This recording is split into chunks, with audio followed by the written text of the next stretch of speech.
locations throughout the region, you're just a short drive from all the top tracks across the country and around the world. For a complete list of all Easy Bed and branch locations, visit capitalotb.com. Capital OTB. We're closer than you think. What if there was a way to become a better horse player, to have a better knowledge of the game, to be more successful? What if there were a way to take what you've learned, what you know, and make better decisions, better choices, to know how to connect the dots? In horse racing, knowledge is a powerful tool, but not the only tool. Race results and replays, past performances and live streaming, wagering from all your digital devices. These too are important tools, and you'll find them all right here at Capital OTB. Capital OTB. Become a better horse player. Face it. Most horse racing websites are just too much clutter, too much to navigate through. Next time, log on to capitalotb.com. Our newly designed website is easier than ever to use, with all the information the professional horse player needs. capitalotb.com. Nighttime thoroughbred racing is back at Capital OTB. Now through Labor Day, Capital OTB will be accepting wagers on nighttime thoroughbred racing from across the country, featuring evening racing from Delmar and Woodbine, and now it's even easier to be part of the action. Simply log on to capitalotbbet.com on all your digital devices, or use our newly designed mobile app. So even when the sun goes down, thoroughbred racing continues at capitalotbbet.com. Log on today. EquestriaCon, the first ever international racing convention. for the fans, the breeders, the owners. Jockeys like me. Celebrate racing at EquestriaCon.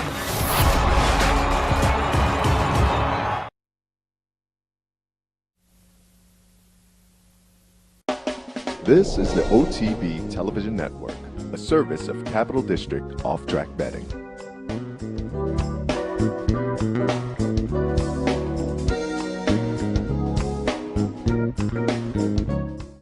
Live from the backstretch at historic Saratoga Racecourse, this is Racing Across America with Seth Merrow. Racing Across America is brought to you by CapitalOTBBet.com, the premier online wagering site in New York State. CapitalOTBBet.com. Sign up today. Pannell's Restaurant, a Saratoga tradition since 1922. 284 Jefferson Street, Saratoga, just minutes from the track. Thoroughfan, giving the fan a voice. Find them at thoroughfan.com. Woodbine Racetrack. Pick, bet, and cheer on world-class horse racing north of the border. And the new Capital OTB mobile app. Wager anytime, any place, anywhere. Download it free from the iTunes Store or Google Play.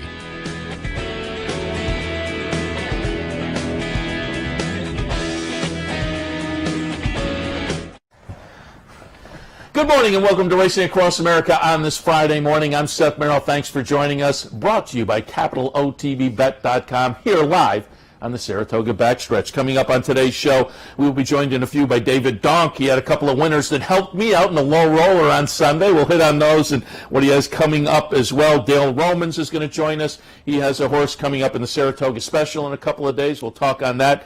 And his nice runner-up horse from the Sanford a little earlier in the meet. And then Acacia Courtney will join us up from Gulfstream to do a little work. Saw her doing some radio work at the sales earlier this week. She'll be moderating the panel that kicks off EquestriaCon on Sunday that we're going to be covering here on Capital OTB. So we'll talk a little bit about all of those subjects with Acacia towards the end of the program.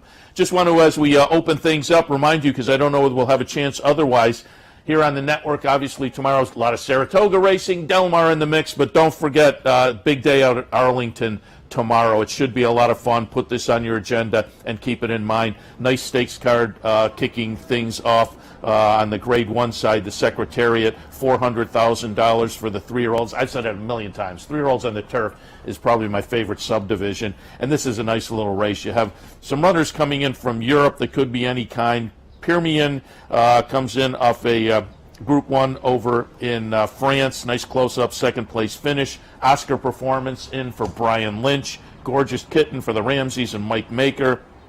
Taj Mahal is in for Aidan O'Brien, but hasn't gotten a win so far this year. But it's Aidan O'Brien coming over from Europe with Ryan Moore. Obviously, you have to pay attention there. A little bit later on the card, we move to the American St. Ledger Grade 3 event.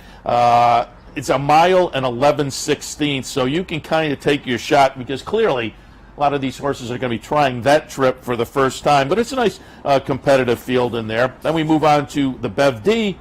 They put up $600,000 for the fillies and mares going a mile and 3/16. Chad's going to bring Decida into the mix.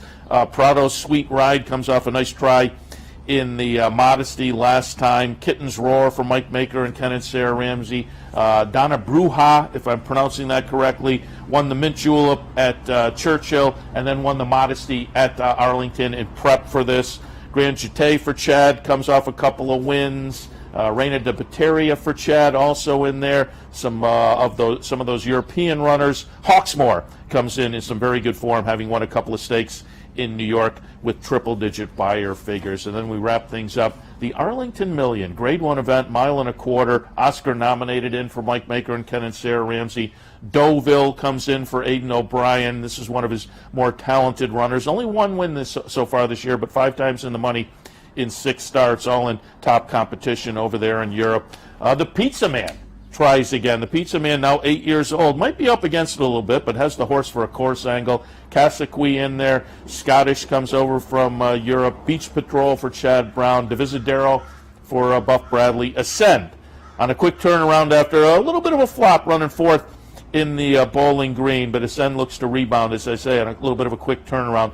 Graham Motion was in with Andy Serling last night at the Parting Glass, and he said, you can turn around that quick if you don't do it too often. And he thought this horse has had enough space between races that the turnaround isn't going to hurt. So Ascend also in there with Jose Ortiz out to ride tomorrow. All of that at Arlington. Nice card, the Arlington Million and supporting stake. So again, put that on your calendar to watch and wager tomorrow on Capital OTB TV at capitalotbbet.com. All right, we'll head to a break. When we come back, we'll be joined by David Donk. We'll talk a little training in the past, training in the future, and much, much more. Stay tuned. Whether you're winding down from a day at the track or gearing up for the night, celebrate summer with live music, fabulous food, and the best happy hour in Saratoga. The Diamond Club at Embassy Suites, where the world meets in Saratoga. Nighttime thoroughbred racing is back at Capital OTB. Now through Labor Day, Capital OTB will be accepting wagers on nighttime thoroughbred racing from across the country, featuring evening racing from Del Mar and Woodbine, and now it's even easier to be part of the action. Simply log on to capitalotbbet.com on all your digital devices, or use our newly designed mobile app. So even when the sun goes down, thoroughbred racing continues at capitalotbbet.com. Log on today. Don't miss the 2017 Thoroughfan Annual Awards Brunch with special guest speaker Donna Barton Brothers. This annual event is Saturday, August 12th at the Embassy Suites in Saratoga Springs, New York. Go to thoroughfan.com for tickets and information. Runs at him with 1 furlong to run.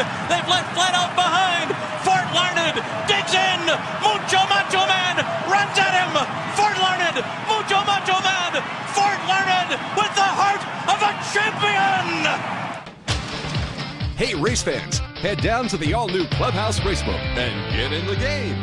With live horse racing on more than 250 flat-screen TVs, state-of-the-art wagering terminals, fantastic food and drinks, an amazing Vegas-style atmosphere with seating for nearly 900 of your closest friends. Conveniently located at 711 Central Avenue, right off Exit 5 of I-90 in Albany, the Clubhouse Racebook is the better choice. Going on now at Capital OTB. It's Bet 100, Get 100. Simply open a new Capital Bets account. Bet $100 and get $100 cash back. That's free money just in time for Saratoga. Bet 100, Get 100 now at Capital OTB. Relax with a signature cocktail or one of our world-class wine selections while enjoying indoor or outdoor dining for lunch and dinner. The Diamond Club at the Embassy Suites, winner of the 2016 and 2017 Wine Spectator Award of Excellence. This is Racing Across America with Seth Merrow.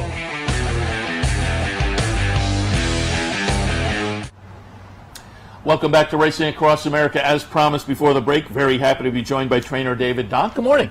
Morning, Seth. How are you? Very good. Happy to have you over here. Talk a little, as I say, racing in the past, racing in the future, and whatnot. And I'm going to start right out because I said when you sat down here, you asked me how I was. I said, good, thanks to you, because I won the Low Rollers contest on Sunday. And I didn't have you on specifically for that. I talked a little bit about it on the show, maybe too much for people, but I was pretty happy Sunday afternoon. And as I pulled up the information getting ready for you, I realized two of the nice winners I had on Sunday were thanks to you. And I pulled up replays because I wanted you to talk about these horses. I'm assuming with the timing in the meet, the potential is we may see both of these again at the meet. You can fill us in on that. But let's go back to Sunday. Maiden special weight event. The number 7 Hobo kicked off my nice day with the low rollers contest with an $11 and change winner. Hobo seems like found a home on the turf. I mean, if you look at the past performances and you kind of go through, the turf races jump out a little bit and got it done, obviously, Sunday. Number 7 horse here on the turf. Is this a horse that probably more turf men at this point? Yeah, Seth. He's a horse that trained quite well before I ran him. A little disappointed in his dirt races. And I told the clients, I think we need to get him to the grass. There was some grass pedigree. I'm always looking for a dirt horse. Sure. They find their way on the grass. First time when we put him on, he ran a really good race up the fence to be second. Finished up well last time, kind of a little bit of trouble to get out. Javier was on him and had to wait and circle around and made a late run. I liked him the other day. It was a very competitive race. J.J. Toner's horse was very well meant. But it was a really good race. I thought he was still goofing around a little bit in the stretch, and I think there's a little more there. Yeah, so he looked I'm good. Looking forward to him. Certainly looked good for me. But potential to see him again at the meet? We're at that timing point where it's... Oh, yeah, but I'm not afraid to run him back. I got to tell you, there's a race back in a couple weeks. So he came out of it very well. The grass is easy on him. So, yeah, weather permitting, we'll see him again. Okay, Hobo. And a little bit later on the card, this was the one that put me over the top. The 8th race going back to Sunday. We're going to watch number 5, Yummy Bear, get it done. And Yummy Bear was in against some state-bred allowance horses. Won the race just before that, a $40,000 conditional claimer. I always say that move from state-bred to open claimers is a very positive move. So to look, it's maybe tougher to move back the other direction, but coming off the win, he gets it done in a state-bred allowance on Sunday. Does it very well at 12-1. Yeah, it's a condition that didn't come up as tough as it normally could have, because obviously Hobo runs back in this condition the next time.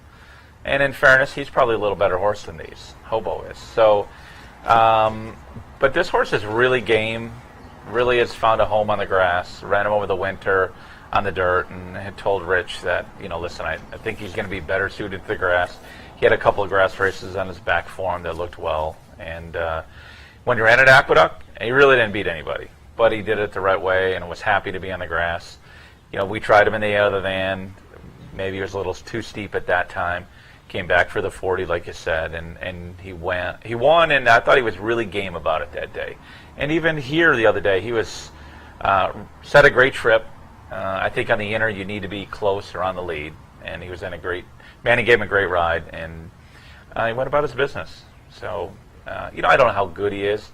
Obviously, he's got to jump up another condition again. But we'll try him again. Yeah, he was in N1X last time, state-bred, so it was a nice performance. And as you say, Manny Franco on board. He was having a nice little meet. Yeah.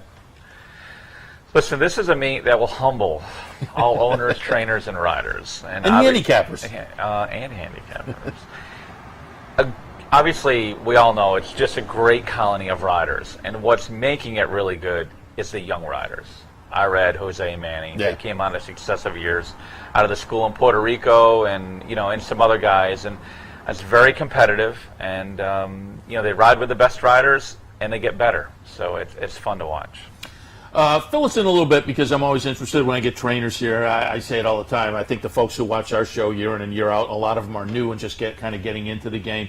So how do trainers and jockeys meet up? Give us the little background on the morning and agents coming and drawing over on the front side in the racing office. How do you wind up with a jockey in the afternoon? Well, fortunately I've been around a long time, so, it's relationships that you develop. I think any business. A jock's agent's job is, to go around and try to ride the best horses and conditions. I always say they need the product to sell. So first they have to have that, and then do they have the connections. So I think it starts with relationships that we've had and developed over the years, and then when those young riders come up with people that we're associated or affiliated with or comfortable with, and then prove themselves. Then it goes forward. And listen, today, if you're to get Irad and Jose, you need to be pretty live. So they're hard to get. They ride a lot of live horses, and they ride for everybody. So, and it's just an example. And been very close to Johnny over the years, and so I've been very fortunate just to be around some good people and some very good riders, and it helps. Yeah, it's an interesting aspect of the game. I think a lot of times as handicappers we read too much into this guy jumped off this guy because we don't know what goes on behind the scenes a lot of times. Yeah, because everyone will say this rider picked this horse. It's always the agent, almost always the agent. And a really good horse, it's a different story. That rider might say, I want to ride this horse back, for sure, that his agent does his job. But for the most part, it's the agents, and the riders will leave it up to them. So. For folks who haven't seen you on the show before, give us a little of your background. How'd you get into the game?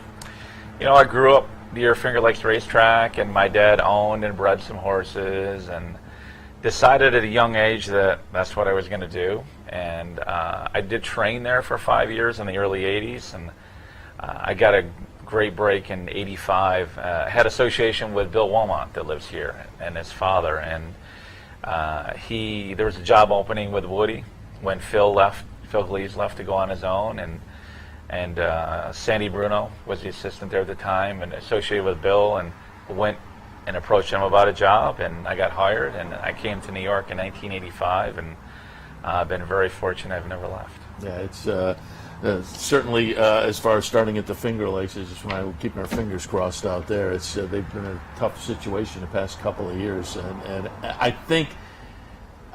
To me, New York racing needs Finger Lakes. It's a outlet for some of the horses that aren't going to make it on the NYRA circuit, and so I keep my fingers crossed that Finger Lakes moves forward.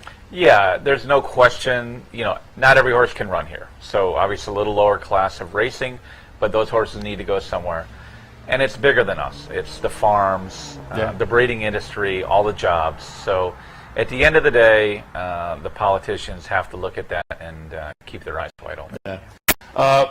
Fill us in a little bit on, again, the nuts and bolts side of the game. Take us through a David Donk day. When do you wake up and when does the day end? Particularly up here at Saratoga, where obviously 6 days a week, it's maybe a little more hectic. There's maybe a little social scene involved as well. What's a typical day like up here? Yeah, listen, for me, basically the alarm goes off every day at 4:30. And, you do it because you love it. It's a passion. So grew up on a farm. I knew I wasn't going to do the farm life, but... training starts at 5:30, and we're able to train from 5:30 to 10. Here we're all obviously running horses 6 days a week, so it's a little more of a tedious schedule. Get a chance to go back home at some point and shower and change and come back and hopefully run some horses. The day doesn't end. It depends. If you're in the last race and it runs at 6:15, it's a long day. And the social schedule, that's pretty serious here. One of Woody's quotes is, it wasn't the 24 days of racing, it was the 24 nights. I got you. So that's when it was 4 weeks. Yeah, so, but it's fun. And I think the older I get, the more you appreciate it. And, let's face it, there's no, besides maybe Del Mar, and there's no racing like this for this long a stretch. And it's fun because I always say we see clients here that we will never see again until next Saratoga. So it introduces new people every year, and that's what it's all about. And it's got to be a lot of fun. I say this to every trainer and jockey that comes in. It's just got to be fun to win in front of the full house like that. People crowded around the winner's circle afterwards. Yeah, it's everyone's dream to run here. I say first you run here, and if we could win, that's a bonus. But example, the horse that won the other day, Hobo, those guys the first time won. Rich Siegel lives in Atlanta. Ken Shaw lives in L.A., and they were both here. And, it's just exciting to watch them.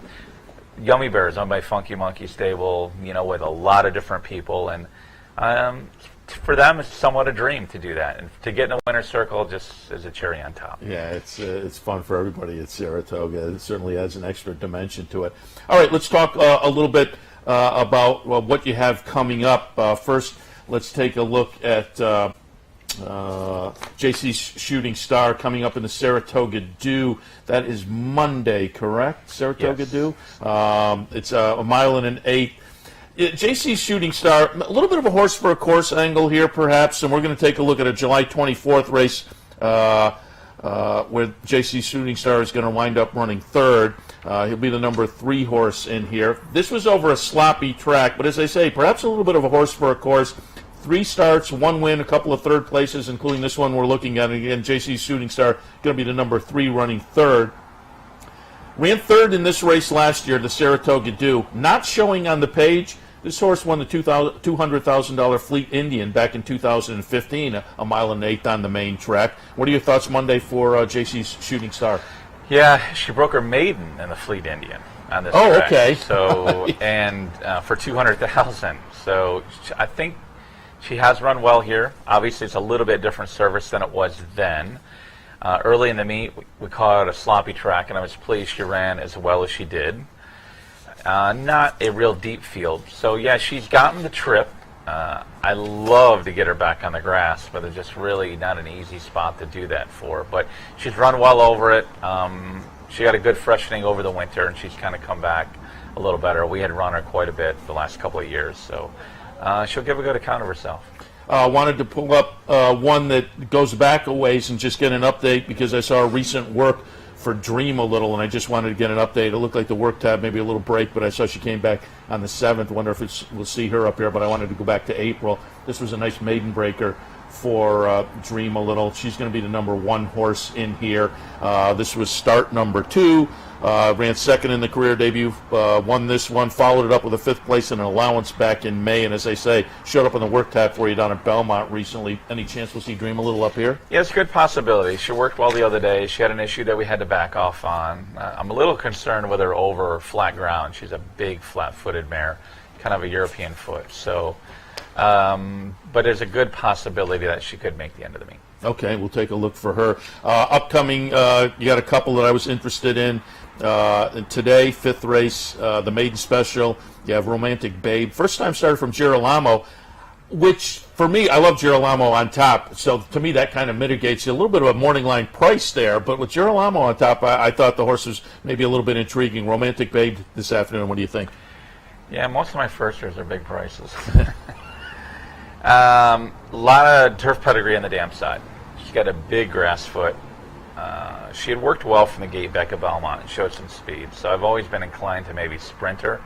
They didn't give a lot of money for her, and but you know when we run a maiden special weights here, boy, the fields are deep. So it's a good spot to get a line on her. I'm not sure how good she is, but I think she'll really like to get into the grass. Singletary, there's a lot of pedigree on the dam side for the grass too, so it'll be interesting. Moving out to Sunday. Sunday, there's another maiden special, the 2nd race on Sunday. You have Kingdom's Queen, first-time starter from Animal Kingdom, which, again, makes this one intriguing. Kingdom's Queen on Sunday. Your thoughts there?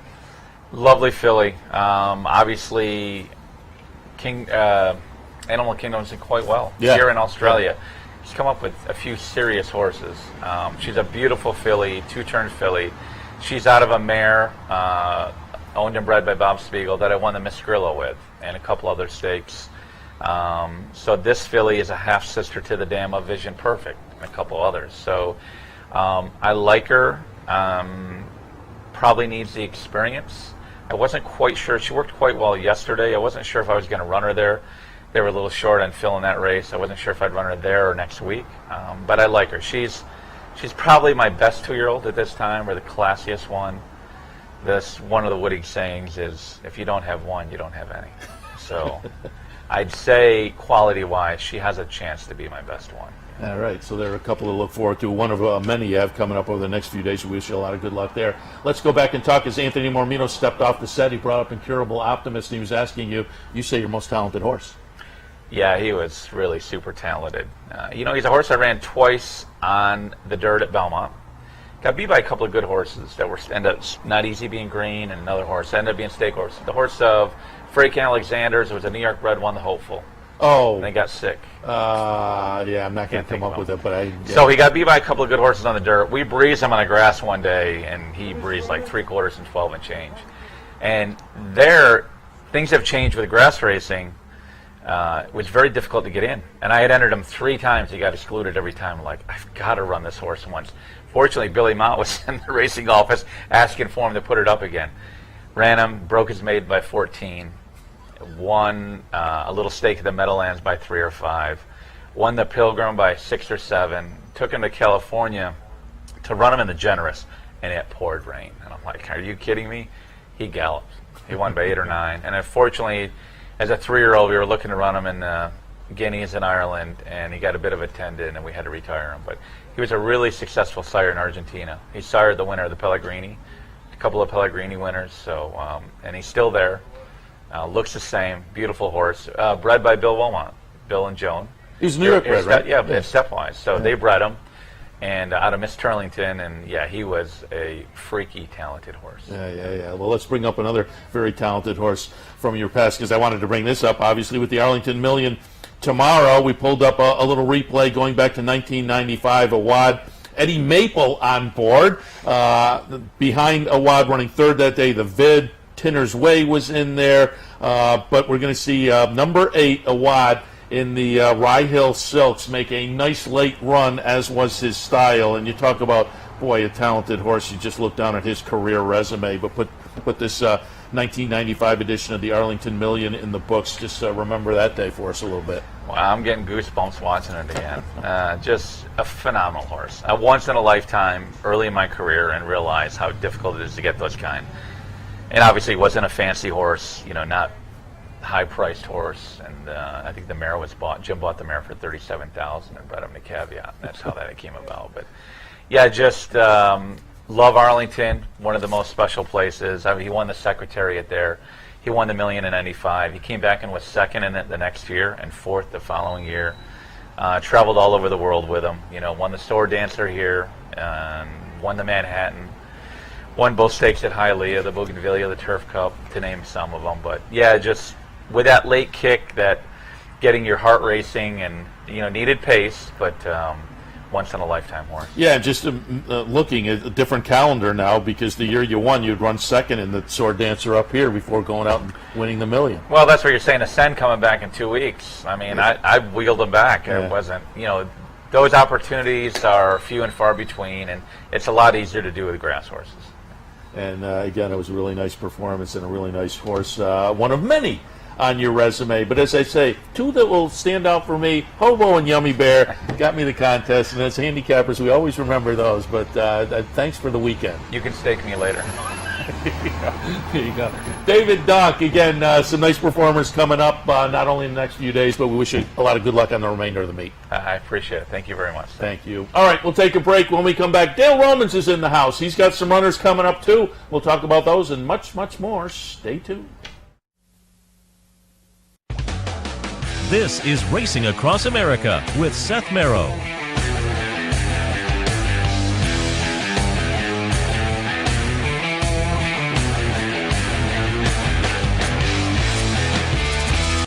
I'm Mark Cassano. Join me Saturday mornings at 10 for Down the Stretch. We'll inform, analyze, and welcome in the biggest names in racing. So join me Saturday mornings at 10 for Down the Stretch, right here on the OTB television network. What if there was a way to become a better horse player, to have a better knowledge of the game, to be more successful? What if there were a way to take what you've learned, what you know, and make better decisions, better choices, to know how to connect the dots? In horse racing, knowledge is a powerful tool, but not the only tool. Race results and replays, past performances and live streaming, wagering from all your digital devices. These too are important tools, and you'll find them all right here at Capital OTB. Capital OTB. Become a better horse player. I'm Steve Beck. And I'm Seth Merrill. Together, we're loose on the lead on Capital OTB, Sundays at 10 a.m. Why should they watch, Seth? Sit down on Sunday, have a bagel, get some great racing conversation. Cream cheese only, no jelly. Sundays, 10 a.m., loose on the lead, Capital OTB.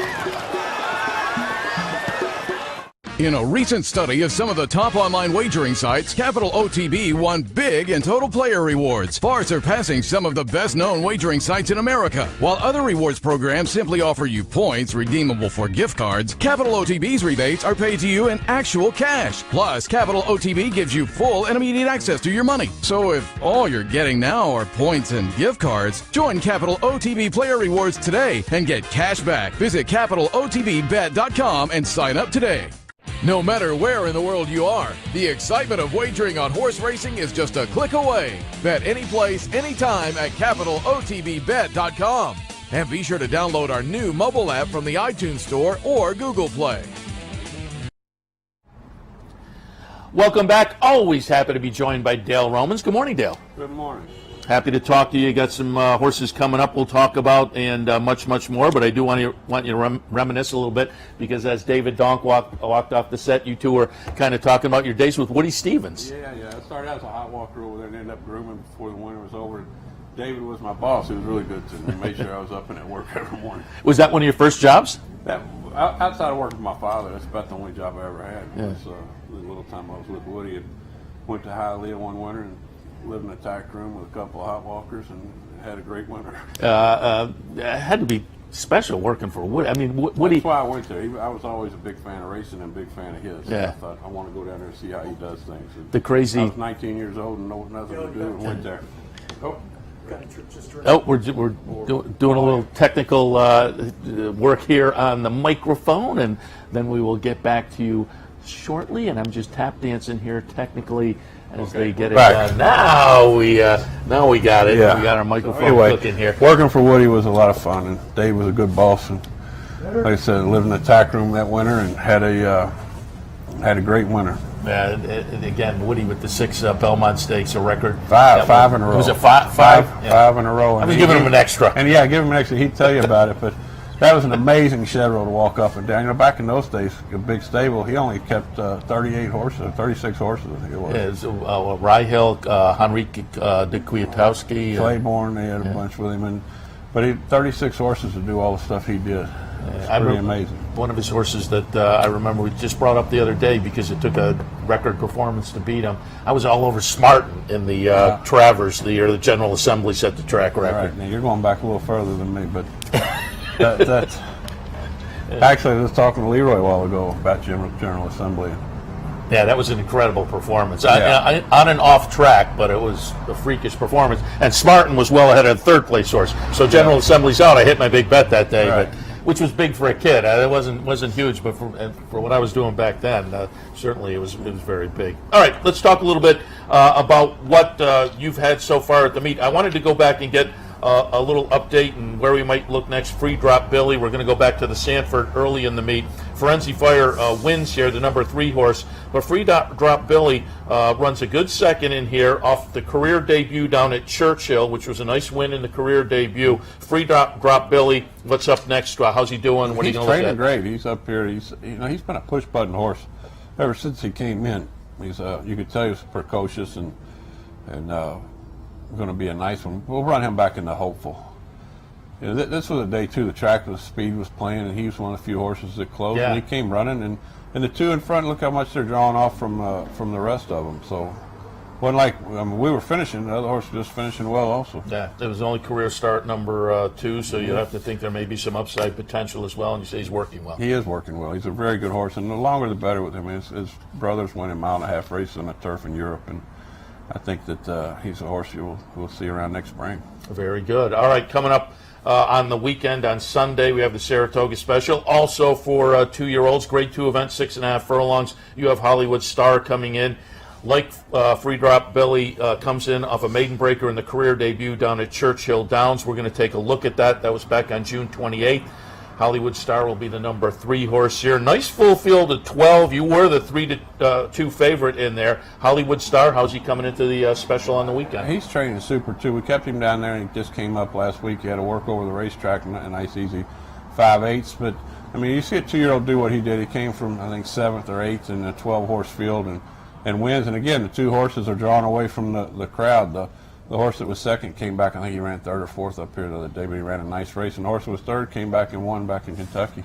And you have Robbie Alvarado coming in to ride, and he rode on Free Drop Billy, and so I guess you want him on board because he's got the experience with the horse. Well, he's kind of a house jock. He's, a Hall of Fame nominated rider this year. I think you can't get better. Absolutely. Let's talk a little bit about also, you got a string down at Ellis. Fill us in on some of the horses running down there. You've had some maiden breakers down there, and I know that's a spot where you like to maybe move some of those maidens forward. Today might be one of those days. There's a colt down there, Tis Mischief. It's an End of Mischief colt that we think a lot of, and that's a tough maiden race. I mean, Ellis has turned into the place for 2-year-olds outside of here. It's amazing how many good ones are breaking their maidens there, especially with the purse increase they have and how well they're doing this summer. But this Tis Mischief running today is a nice colt. All right, we'll take a look at that today down at Ellis. As I said, you got good numbers down there. Talk a little bit about, again, I asked David, I like to ask all the trainers, just fill us in on what a day is like for you, waking up in the morning and moving through the day. But comparatively speaking, Saratoga's compared to other places, because the social scene gets folded in here as well. How's this place different from other places? The biggest difference is at night you're out somewhere eating with clients, or last night we were at a social event, and then you've got a EquestriaCon coming up this week. So you come up here the 1st of August and you stay till the first week of September, and you basically are doing something 24/7. Not much a downtime.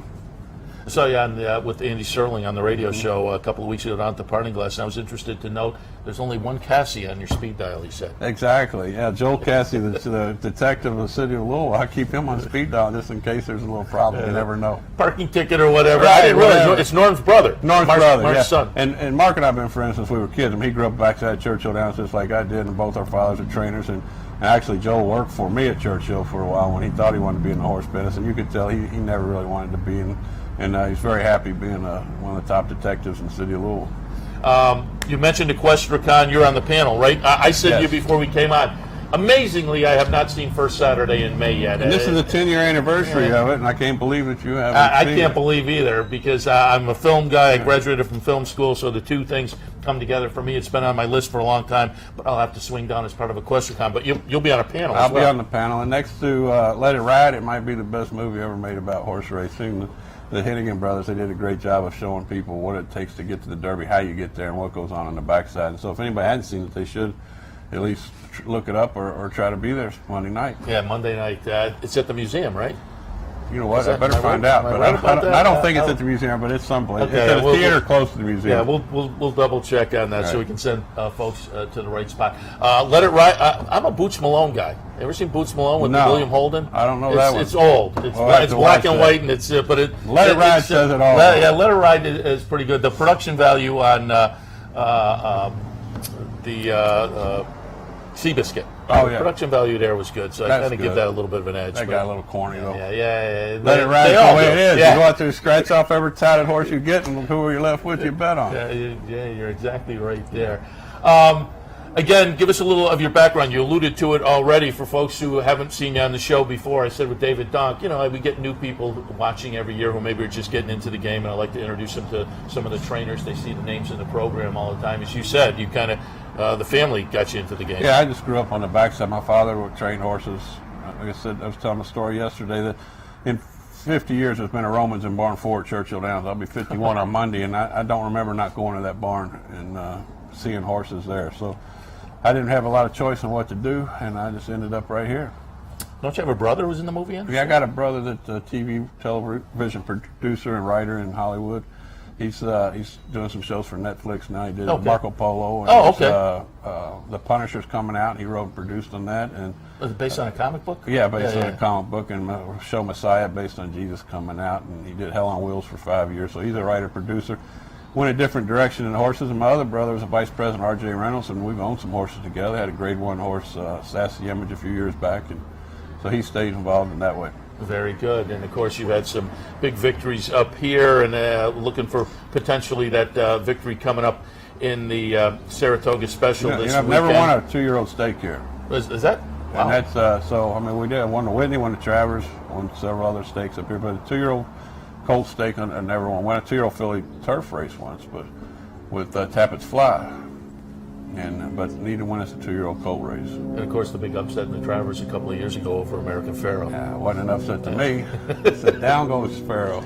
That was a great day. Yeah, Had a little pep in your step. I was up on the roof watching you come into the winner's circle. That was and then I was downtown a little bit later, and some of the crew was down at Spirit. It was a big day for the whole day. team. Everybody, we had fun. That was a fun night. We got out with that blanket going to the Donovan party, and there were people everywhere wanting to take pictures, and it was a great day. Yeah, I can imagine. It took the little wind out of the balloon for the folks who were looking for the Triple Crown winner to get it done. But not if you're the winner. No, but I tell you, earlier in the week I was joking around. I said I'm glad they kept the number of people going to be able to boo me when I beat him. But walking back, it was pretty amazing how everybody cheered the horse's performance. It showed what good horsemen are here and sportsmen. And they respected what Kenise did that day. And I've said that a number of times, and you can give it from the horseman's perspective. I think the Saratoga fans are very savvy. They know the stories of the horses on the track, whether it's a big stake story or just kind of some kind of quirky story. They seem really plugged into the game. They are. This is, I think, one of two destination racetracks you got here in Del Mar where people, I tell everybody, I'll see the same family or same group every week, every year. They come on the same week, and they do. They know they're racing. They keep up with it, and maybe they're only Saratoga fans, but they keep up with the rest of the year, being prepared to get here. Yeah, that's part of the fun of Saratoga, that the fans are so plugged in. Yeah. Well, Dale, we wish you a lot of luck, obviously, in the Saratoga Special, the remainder of the meet. Free Drop Billy in the hopefully coming up at the end of the meet. So good luck. Thank you, Ben. All right, thanks Dale for having me. Always like to talk to Dale, and again, wishing him good luck in the 2-year-old stakes and beyond. All right, we'll take a break. When we come back, Acacia Courtney will join us. She's moderating the panel that is going to kick off EquestriCon that we will have here on Capital OTB on Sunday morning. We'll hit on that and much more with Acacia right after this. Stay tuned.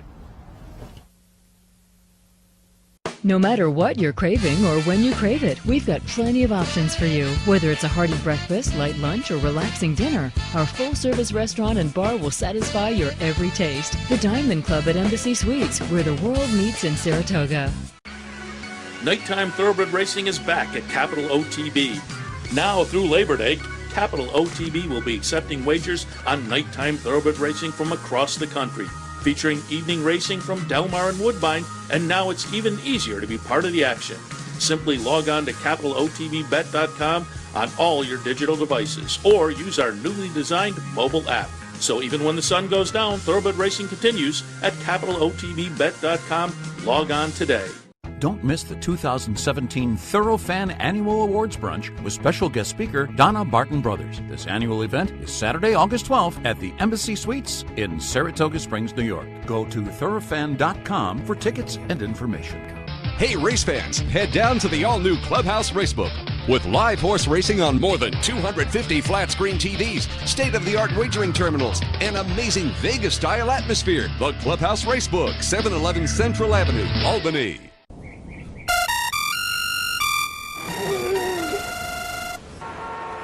Come on. I want sales reports on my desk by Monday. Whoops. My bad. Love racing? RTN brings you every live simulcast on your home television, plus live video streaming and race replays on your PC and mobile devices. To order, visit RTN.tv. RTN, a breed apart. Going on now at Capital OTB. It's Bet 100, get 100. Simply open a new Capital Bets account. Bet $100 and get $100 cash back. That's free money just in time for Saratoga. Bet 100, get 100 now at Capital OTB. With Saratoga's best outdoor patio, a spacious bar, and plenty of off-street parking, it's the perfect place to meet friends and relax after an exciting day at the track. The Diamond Club at Embassy Suites, where the world meets in Saratoga. This is Racing Across America with Seth Merrow.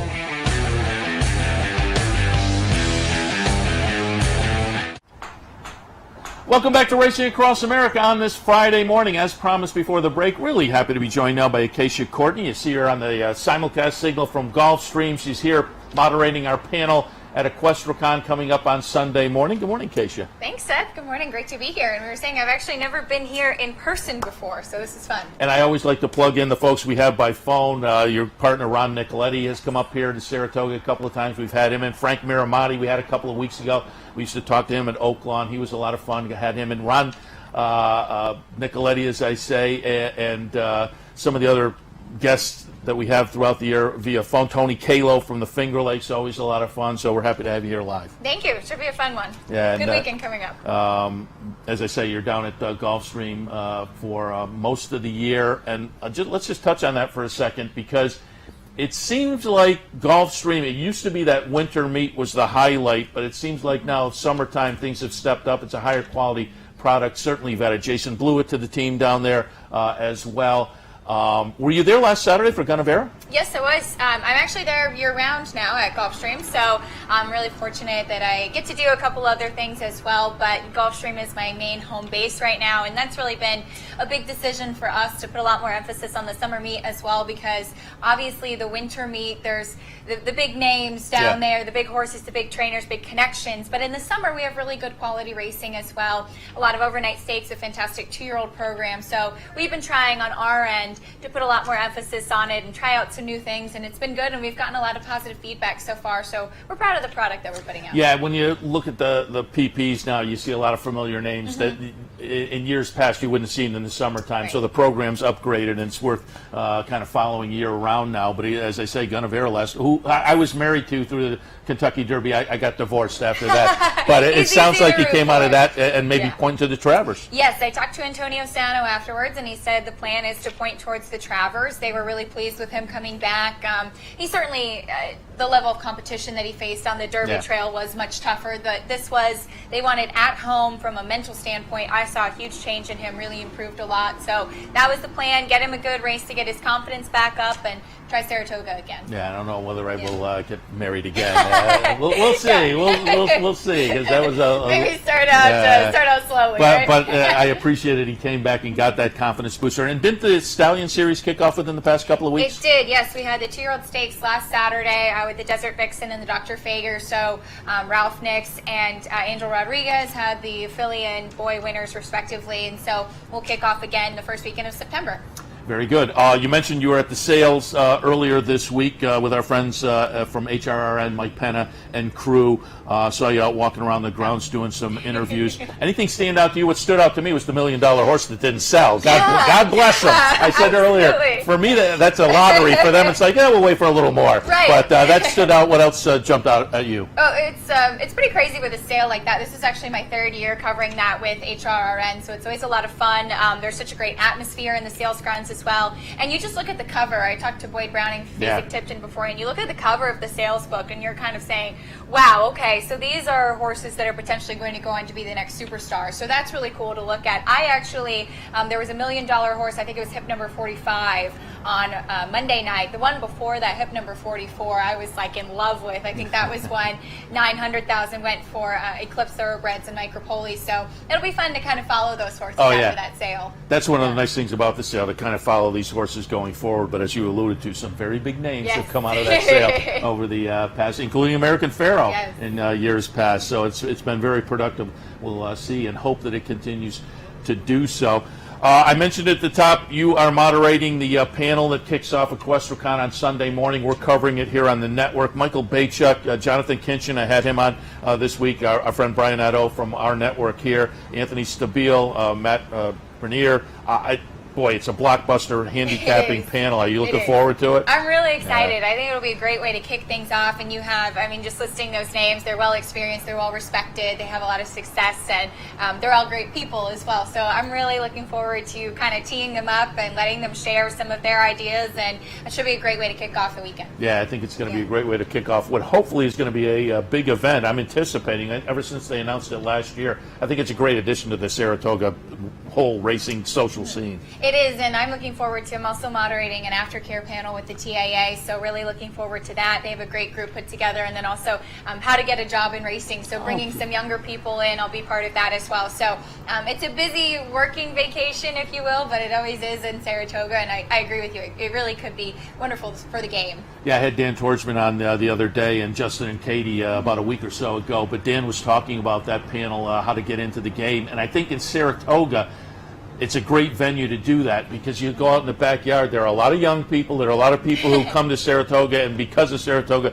they become very interested in the game. And I think it is a curiosity to a lot of people. How do I get in it? And also, I don't think people realize, they think, oh, they're trainers and hot water, and they don't realize there are all kinds of positions. I mean, you're in front of the camera, there are people behind the camera, there are, PR people, there's food service people. I mean, there's all kinds of positions you can take a look at and plug yourself in at the racetrack. But talk a little bit about your experience. How did you transition to the racing game and a job down at Gulfstream? Well, I've been very fortunate that I've had great people that have just given me a chance, and Mike Penna put me on air when I really was very new to the game and just kind of learning and getting to know people. And what I always say is that networking is the most important thing, that you introduce yourself to people, tell them about yourself, what you're passionate about, what you've done, and what you plan to do. And again, I was lucky that I had people that kind of believed in that and believed in me, and Dave Joseph down at Gulfstream, the same thing, giving me a shot when I was still very new to everything. And I started Gulfstream last summer. Actually, Kentucky Derby Day was my first day, but of course the summer a little bit quieter than the winter, but then diving right into that. And now I do wear many hats. I work on the production side of things. I'm also in front of the camera. So you learn kind of baptism by fire, but that's how racing goes, and you just have to put yourself out there. So you putting together some of those little feature pieces kind of things as well, which yes, is I do. It's fun. So not only in front of the camera yet, but you have to know, which is, I used to own a television production company, and in my day, the camera was expensive and it was all analog editing, and these days you can these days people can do it all on their phone, but it is a whole different thing now, where I think it's a little bit easier to kind of get into that, but you still have to have a feel for the people you're interviewing and a feel for the editing. And so it's interesting, though, because it gives you another aspect, another view at the game. It's true, and preparation is key, 100%, especially with those interviews. And I can vouch for that. Yes, you know that very well. On this side of the camera now, but even when I was on the other side of the camera, I did some interviews, and if you have a good series of questions lined up and then just go from there, but you can't fly by the seat of your pants. No, this is not the kind of thing that you could just wing it. Yeah, absolutely. All right, when I contacted you to be on, I said, hey, let's take a look at some of the races here at Saratoga, give you another perspective, because usually you're looking at Gulfstream, but I know you did a good job in the Saratoga Special a couple days ago as the guest handicapper. Yes, I had 3 winners, I think, which Tom Law said actually ties me for first place as far as the guest handicapper. So at least I didn't go over. I was happy with that. I do it every day. I'm shooting for 3 a day. At the end of the meet, if you have 3 a day, you got 120. I'll be happy with that, and I've been hitting the average so far. That's good. Yeah, knock wood. We'll see what we can do today. But let's get some of your ideas for this afternoon. We'll see if we have a little meeting of the minds as well. The 5th race today, a maiden special event, 5.5 on the grass. I went 4, 2, and 6. I put Pocketbook on top, 8 to 5 on the morning line, so I'm kind of obvious there. But I do like Into Mischief as a win early sire, and right down in your neck of the woods, middle of June, Pocketbook ran a good second, and near miss second in the debut for Wesley Ward. Wesley Ward, turf sprint, some breeding, a good foundation to move off of. I think that horse is kind of logical. But the 2 firsters I have underneath, the 2 Bridal Temper and La Contessa, looked interesting to me. What did you see in the 5th? Well, I agree with you. I think Mark Cassidy actually has a couple interesting ones in here. And I looked back at my notes from June 11th when Pocketbook did debut, and I thought that she had kind of a small, quick look, and she certainly showed that, and she went right out. She looked very well prepared. Of course, Earth, who was an Orb progeny, we saw Orb do very, very well at the sale for Todd Pletcher, came back to be 3rd in a stake. After that, the 3rd place finisher, Seattle Treasure, came back to win. So I thought it was a good race from her. I do think that she's certainly the filly to beat in here. Wesley Ward, of course, does an excellent job, but I'm actually really intrigued by Mark Cassie's other firster, and that's on the outside in the 9, Wild and Ready. I like More Than Ready, of course. This one does have out of a multiple stakes winning mare that won on the turf, a sibling that won on the turf as well. So I think that he really could be live. Now, first-time starters on the turf are not the most productive move for that barn, but even through the championship meet, if one of them is ready, they are ready to go. So I think he's got a couple interesting ones. I'm also intrigued by the 8 Serial for Graham Motion. The mare didn't do anything on the turf, but there is some interesting breeding, and he's by Animal Kingdom. High purchase price for this one, too, of $300,000. So I thought those firsters on the outside might be live. Yeah, the Graham Motion horse is the one that scares me by Animal Kingdom. He was on with Andy Sterling last night on the radio show down at the Parting Glass, and he's high on the Animal Kingdom runners he has, and this is one of the firsters from Animal Kingdom. So that's the one that just outside of my mix. Again, I went 4, 2, 6. The 8 was the 4th look there, and 8 to 1. I think that's an interesting play. All right, 7th race this afternoon. Stakebred maiden claimers, 40 tags. They're going to go a mile and a 16th on the grass. I went 4, 7, 8, and 10. Put Pence on top. I love, sires where they're productive first time out of the box. This obviously is a second-time starter, but with the first-time stats, you get an idea on precociousness. Cape Blanco, only 2 winners so far this year and 29 debut runners, but 5 seconds. So 7 times in the exact. And 29 starts. I think there's enough there that you can think there's a little bit of win early breeding on top. The dam produced a sibling called Bourbon State of Mind that won its career debut, albeit going 6 on the dirt on the inner aqueduct. But it's Linda Rice, Jose Ortiz. I thought Pence was interesting on top. Again, I had it 4, 7, 8, and 10. What did you think? I had Pence second, actually. I was intrigued. I like the stretch out. I like getting a little bit of class relief into the maiden claiming tag in here. But I like the number 2, Mr. Messina, for Bill Mott, now at Gelding. And you kind of have to use your pen and keep crossing out races with this one, I think. But if you look at the only time he's actually been on firm turf, that was in April at Aqueduct. It was really, I thought, a strong race. I went back and looked at that. That was going a mile and 16th. It looks like when they tried to get him on the turf last time, he actually did go as a favorite. It was taken off. Again, now at Gelding. This just might be one that took a while to find his feet. I don't love flatters on the turf, but I trust Bill Mott and thinking that he's putting this horse in the right spot, and going off that one race, he could be at a little bit of a price. Yeah, that's a good catch. You go out and you kind of look at the lone firm turf race, and it is one that kind of does stand out a little bit. So, and I think that 9-2 on the morning line. Wouldn't surprise me. I think it might be a little bit more. Yeah, it wouldn't surprise me if that floated up a little bit, because the form has been darkened a little bit. All right, let's go to the feature today, Tail of the Cat, race number 8. They're going to go 6 furlongs, $100,000 up for grabs. I couldn't get past Stall Walk and Do. Likes the track, won this race last year, the whole string of triple-digit buyer numbers. Underneath, I used Weekend Hideaway and Can Dip.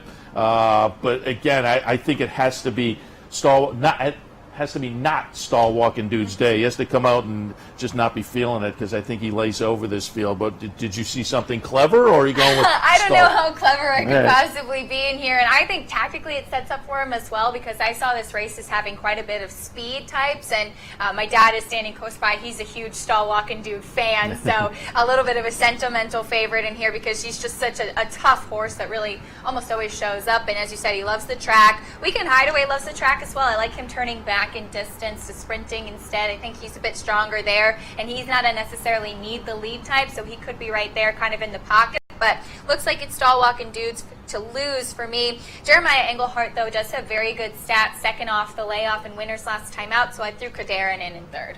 All right, sounds good. And are there any type of races you prefer? I like turf racing because I think you find value, but I like the baby races because first-time starters, I like to look up the breeding and go back to the sales. If they went to 2-year-old sales, watch the workouts and whatnot. There are things that aren't on the page which may add some value. So for me, it's the 2-year-old races, some turf races. You have any preferences? Well, I agree with you there. I love the 2-year-old races. I love looking up the breeding. And I talked earlier about this, the 2-year-old program at Gulfstream. I'm in the paddock and I take notes on my iPad, and I like seeing them progress and being able to see those changes and follow their career. And especially if they ship up to Saratoga, you see some Gulfstream runners, Belmont or Saratoga in the maidens or even the stakes as well. And those big fields on the turf, those are monster races. Even at Gulfstream around this time of year, those $16,000 claimers, those horses are warriors, and I love shopping for prices in there. So it's fun. I like the distance turf races and the babies. All right. And you talk about being in the paddock, and I know you make some comments about the horses and the physicality and whatnot. I said before, that completely escapes me. I go in the Saratoga paddock, and they all look gorgeous to me. They're all beautiful. But what's your horse background? So I grew up riding horses and actually working. That's why moderating the aftercamp panel is so special for me. So I worked getting OTTBs off the track, actually going to Suffolk Downs, and I always showed them. And it's true, though, the first time I ever really opened a racing form was in the track kitchen at Suffolk Downs. So I wanted to know where the horses were coming from that I was working with. So I do have a background with thoroughbreds as a breed that way. So being able to look at them as the animal, not just on paper, I love that part of it, because those are the little things that really stand out and make a big difference for me. I went to Suffolk for the first time, one of the short little 2 days that I was on my way up to Maine There's so much for a history. weekend. And it's a gorgeous track. Yeah, it's a shame. I wasn't expecting what I saw. It's a beautiful track, well maintained, and obviously because it's only the short 2-day meets, they have a big crowd. And I just sat there and thought, how is this place not working? Yeah, my parents actually went there just last week, and they went for the Breeders' Cup last year, and it's really nice to see everybody come out and support that. And being from New England, obviously, that's where I grew up going to races and going to small fair races. That's where I really first got a taste of it, so it's special for me. Yeah, again, it's such a nice facility. It's a shame it's going to kind of disappear, but that is the way of things. And given what's happening up there, and maybe your folks, Tim Ritvo and whatnot, maybe going up there and helping things out in Massachusetts, And certainly hats off to Tim and what he's done down at Gulfstream and in Maryland, and we got our fingers crossed that he can work a little magic out in Southern California as well. But he's done a great job, as I say, upgrading the rest of the year down at Gulfstream. It's really great to work for a company and a group of people that are willing to take risks in racing and being able to be part of something like the Pegasus World Cup this past January. It's pretty great to see such an innovative group of people and willing to take risks and try to change some things. It's pretty fun to be on that wave. I totally agree, Tim. I had him on the show when we were down for Florida Derby weekend, and subsequently he had a couple of Q&As when he went out to Southern California earlier this year, and just completely the right attitude corporate-wise to kind of promote the game, so we really appreciated that. We appreciated your visit this morning, some insights on this afternoon. We certainly will check some of the panels coming up, but we appreciate your moderating the kickoff panel, which we'll have here on the network on Sunday morning. Should be a lot of fun across WCON. People can go to the website for more information on that. Casey, appreciate the visit. Thank you so much, Seth. Always fun. All right, Casey Courtney will wrap things up for this Friday. Let me remind you, nighttime racing here on Capital OTB continues throughout the month. Don't forget Delmar, some of the other nighttime tracks, CapitalOTBBet.com. Bounty, Bet 100, Get 100 continues through the 16th. Let me remind you about that. Sign up for a new account, Bet 100 in. You get 100 into a brand new account. Bounty Bet today. Check that out. Play the late pick 4 at Saratoga, and you automatically get in. There is also an online harness knockout challenge. Visit the website for more information there. And quickly, a couple of events at the Clubhouse Racebook, 711 Central Avenue in Albany. $100 trifecta challenge on Saturday, and on Sunday it's a NYRA Pick 4 Sunday coming up, both at the Clubhouse Racebook. Again, you can check out all the promos and events at CapitalOTB.com. I'll wrap things up for this Friday morning. Thanks for joining us. Make a little money this afternoon. Cash some tickets. We'll see you back here tomorrow morning, 9 o'clock, for the Handicappers Report. You've been watching Racing Across America with Seth Merrow. Racing Across America has been brought to you by CapitalOTBBet.com, the premier online wagering site in New York State. CapitalOTBBet.com. Sign up today. Hanel's Restaurant, a Saratoga tradition since 1922. 284 Jefferson Street, Saratoga, just minutes from the track. Thoroughfan, giving the fan a voice. Find them at thoroughfan.com. Woodbine Racetrack. Pick, bet, and cheer on world-class horse racing north of the border. And the new Capital OTB mobile app. Wager anytime, any place, anywhere. Download it free from the iTunes Store or Google Play.